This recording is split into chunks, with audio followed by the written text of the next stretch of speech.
Muy buenas, profesora y compañeros. Mi nombre es Leonardo Montenegro y mi otro compañero, Donovan Martínez. A continuación, les vamos a presentar una historia relacionada con la ética en TI llamada La sombra de los datos. En la era moderna, donde las personas viven conectadas más tiempo del que respiran aire fresco, la información personal se ha convertido en la moneda más valiosa del planeta.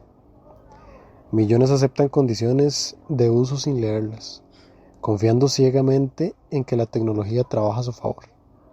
Esta historia comienza con una de las personas, Laura, una joven universitaria que veía la tecnología como una aliada, no como una amenaza.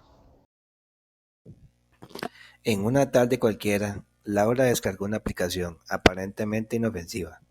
Su propósito era trivial: analizar su rostro y decirle a la figura famosa que se parecía. Al abrirla, un largo contrato de privacidad apareció en pantalla. Sin pensarlo dos veces, deslizó el dedo hacia abajo y presionó aceptar. Lo había hecho decenas de veces. ¿Quién leería algo tan largo y tan complicado?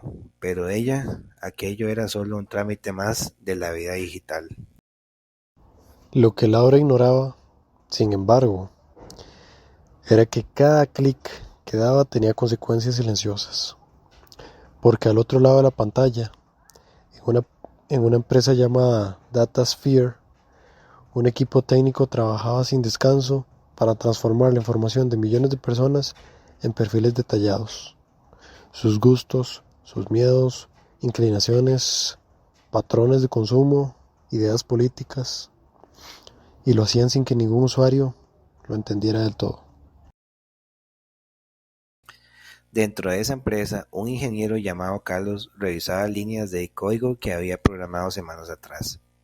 Era un profesional dedicado, alguien que creía firmemente en la innovación ética.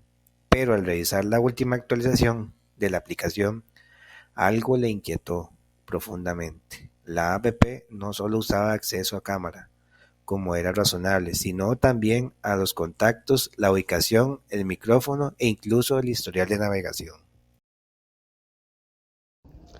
Carlos, con el ceño fruncido, llevó sus descubrimientos a su jefe, el señor Ramírez, un hombre con una visión clara. Los datos eran el poder y el poder el negocio. Cuando Carlos expresó su preocupación, su jefe apenas levantó la mirada. Tranquilo, dijo Ramírez con una sonrisa fría. Los usuarios aceptan los términos.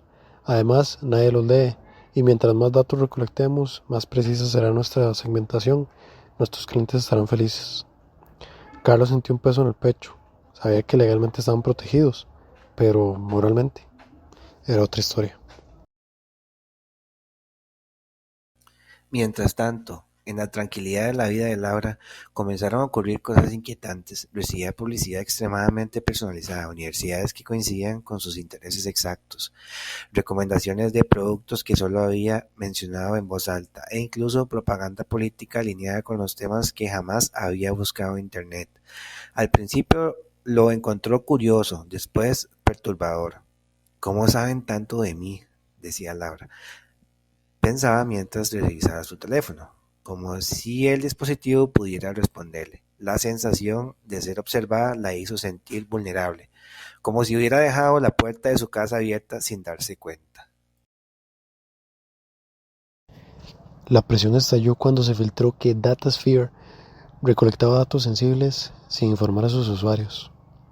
Carlos, al ver el escándalo crecer, entendió que debía elegir entre obedecer a su jefe o hacer lo correcto.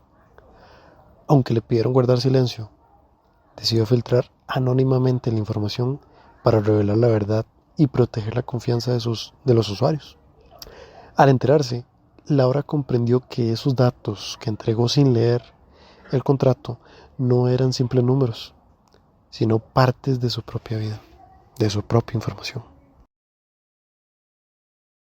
La historia terminó con un DataSphere enfrentando demandas, multas y un daño irreparable en su reputación. Pero Laura, para Carlos y para millones de usuarios quedó una lección que no se borraría con el tiempo. La tecnología puede ser una herramienta extraordinaria, pero cuando se usa sin ética se convierte en una sombra que todo lo observa. Y en esa sombra la privacidad deja de ser un derecho para convertirse en un recuerdo.